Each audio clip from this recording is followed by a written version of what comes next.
പോക്കോയുടെ പോക്കോ pad എന്ന പുതിയൊരു tablet ഇപ്പോൾ ലോഞ്ച് ചെയ്തിട്ടുണ്ട്. ഈ ഒരു വീഡിയോയിൽ നമ്മൾ നോക്കാൻ പോകുന്നത് പോക്കോ പാഡ് എന്നുള്ള ടാബിനെ പറ്റിയിട്ടാണ്. ആദ്യം നമ്മൾ ഫീച്ചേഴ്സും കാര്യങ്ങളൊക്കെ നോക്കുകയാണെന്നുണ്ടെങ്കിൽ ഡിസ്പ്ലേയുടെ കാര്യത്തിൽ പോക്കോ പാഡിൽ 12.1 ഇഞ്ചിന്റെ ഡിസ്പ്ലേ ആണ് വരുന്നത്. അത്യാവശ്യം വലിയ ഡിസ്പ്ലേ സൈസും കാര്യങ്ങളൊക്കെ വരുന്നുണ്ട്. പിന്നെ ഇതിൽ 2.5K റെസൊല്യൂഷൻ ആണ് കൊടുത്തിരിക്കുന്നത്. അമോലെഡ് ഡിസ്പ്ലേ ഒന്നും വരുന്നില്ല, LCD പാനലാണ് ഇതിൽ കൊടുത്തിരിക്കുന്നത്. ഈ ഒരു സ്മാർട്ട് ഫോൺ 24,900 രൂപ പ്രൈസ് റേഞ്ചിലാണ് വരുന്നത്.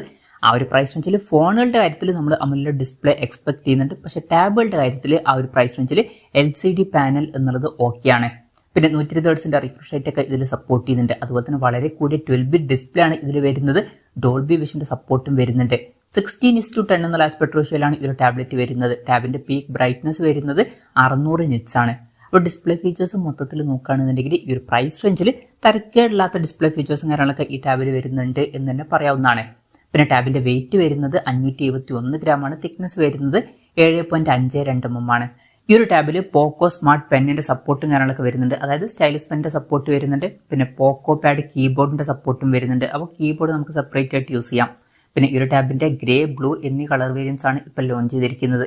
പ്രോസസറിന്റെ കാര്യത്തിലോട്ട് വരികയാണെന്നുണ്ടെങ്കിൽ സ്നാപ്ഡ്രാഗൺ 7S Gen 2 എന്ന പ്രോസസർ ഈ ടാബിൽ കൊടുത്തിട്ടുണ്ട്. 24,900 രൂപ പ്രൈസ് റേഞ്ചിൽ ടാബുകളുടെ കാര്യത്തിൽ ഇത് അത്യാവശ്യം നല്ലൊരു പ്രോസസ്സറാണ് എന്നൊക്കെ തന്നെ പറയാവുന്നതാണ്. അപ്പോൾ നല്ലൊരു പ്രോസസ്സർ ഇതിൽ കൊടുത്തിട്ടുണ്ട്.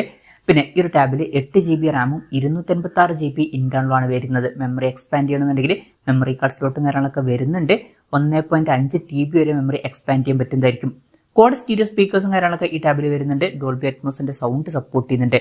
പിന്നെ ആൻഡ്രോയിഡ് 14 ബേസ് ആയിട്ടുള്ള ഹൈപ്പറോയ് സോഫ്റ്റ്വെയർ ആണ് ഈ ടാബിൽ വരുന്നത്. ക്യാമറയുടെ കാര്യം പറയുകയാണെന്നുണ്ടെങ്കിൽ ടാബിന്റെ പിന്നിൽ സിംഗിൾ ക്യാമറ ആണ് കൊടുത്തിരിക്കുന്നത്. ടാബിന്റെ പിന്നിൽ 8 മെഗാ പിക്സലിലെ ക്യാമറ സെൻസർ കൊടുത്തിട്ടുണ്ട്. പിന്നെ ഫ്രണ്ടിലും 8 മെഗാ പിക്സലിലെ സെൽഫി ക്യാമറ ആണ് കൊടുത്തിരിക്കുന്നത്. പിന്നെ ബാറ്ററിയുടെ കാര്യത്തിൽ 10,000 mAh ബാറ്ററിയും കാര്യങ്ങളൊക്കെ ഈ ടാബിൽ വരുന്നുണ്ട്. അപ്പോൾ നല്ലൊരു ബാറ്ററി കപ്പാസിറ്റി ഈ ടാബിൽ കൊടുത്തിട്ടുണ്ട്. 33 വാട്ടിന്റെ ഫാസ്റ്റ് ചാർജിംഗ് സപ്പോർട്ടാണ് ഈ ടാബിൽ വരുന്നത്. ടൈപ്പ് സി ചാർജിംഗ് പോർട്ടും ഇതിൽ വരുന്നുണ്ട്.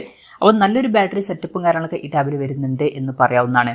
അപ്പം ഇതൊക്കെയാണ് ഫീച്ചേഴ്സിനെ പറ്റി പറയാനുള്ള കാര്യങ്ങൾ. പിന്നെ ഈ ഒരു ടാബ്ലറ്റ് ഇപ്പം ഇന്ത്യൻ മാർക്കറ്റിൽ ലോഞ്ച് ചെയ്തിട്ടില്ല. ഇപ്പോൾ ഗ്ലോബൽ മാർക്കറ്റിലാണ് ഈ ടാബ്ലറ്റ് ലോഞ്ച് ചെയ്തിരിക്കുന്നത്. ഗ്ലോബൽ മാർക്കറ്റിൽ ഈ ടാബ് ലോഞ്ച് ചെയ്തിരിക്കുന്നത് $299 എന്ന പ്രൈസിംഗിലാണ്. അതായത് 24,900 രൂപ പ്രൈസ് റേഞ്ചിൽ. ഇന്ത്യൻ മാർക്കറ്റിൽ ഈ ഒരു ടാബ്ലറ്റ് ലോഞ്ച് ചെയ്യുമെന്ന് വെച്ചാൽ മിക്കവാറും ലോഞ്ച് ചെയ്യുന്നതായിരിക്കും. പക്ഷേ ഇന്ത്യയിലെ ലോഞ്ച് ഡേറ്റിനെ പറ്റിയിട്ടുള്ള ന്യൂസുകളൊന്നും ഇപ്പം പുറത്ത് വന്നിട്ടില്ല. അതിനെ പറ്റിയിട്ടുള്ള ന്യൂസുകളൊക്കെ വരുമ്പം അതിനെ പറ്റിയിട്ടുള്ള വീഡിയോസൊക്കെ നമ്മൾ ചെയ്യുന്നതായിരിക്കും. അപ്പം അതുപോലുള്ള വീഡിയോസ് കാണാൻ താല്പര്യമുണ്ടെന്നുണ്ടെങ്കിൽ ഈ ചാനൽ സബ്സ്ക്രൈബ് ചെയ്യാവുന്നതാണ്. പിന്നെ ഇന്ത്യയിൽ ലോഞ്ച് ചെയ്യുകയാണെന്നുണ്ടെങ്കിൽ ഈ ഒരു ടാബ്ലറ്റ് നമുക്ക് ഒരു 20,000 to 23,000 രൂപ പ്രൈസ് റേഞ്ചിലൊക്കെ ആയിട്ട് എക്സ്പെക്ട് ചെയ്യാവുന്നതാണ്. കൺഫർമേഷൻസ് ഒന്നുമില്ല, ജസ്റ്റ് നമ്മുടെ എക്സ്പെക്ടേഷൻ പറഞ്ഞു എന്നേ ഉള്ളൂ. എന്തായാലും പോക്കോയുടെ പോക്കോ പാഡ് എന്ന പുതിയൊരു ടാബ്ലറ്റ് ഇപ്പോൾ ലോഞ്ച് ചെയ്തിട്ടുണ്ട്. ഈ ഒരു ടാബിനെ പറ്റിയിട്ടുള്ള നിങ്ങളുടെ അഭിപ്രായം ജസ്റ്റ് ഒന്ന് കമന്റ് ചെയ്യുക. അതുപോലെ തന്നെ ഈ ഒരു ടാബ്ലറ്റ് ഇന്ത്യൻ മാർക്കറ്റിൽ ലോഞ്ച് ചെയ്യുകയാണെന്നുണ്ടെങ്കിൽ നിങ്ങൾ ഏത് പ്രൈസിങ്ങിലാണ് എക്സ്പെക്ട് ചെയ്യുന്നത് എന്നുള്ള കാര്യം കൂടി ജസ്റ്റ് ഒന്ന് കമന്റ് ചെയ്യുക.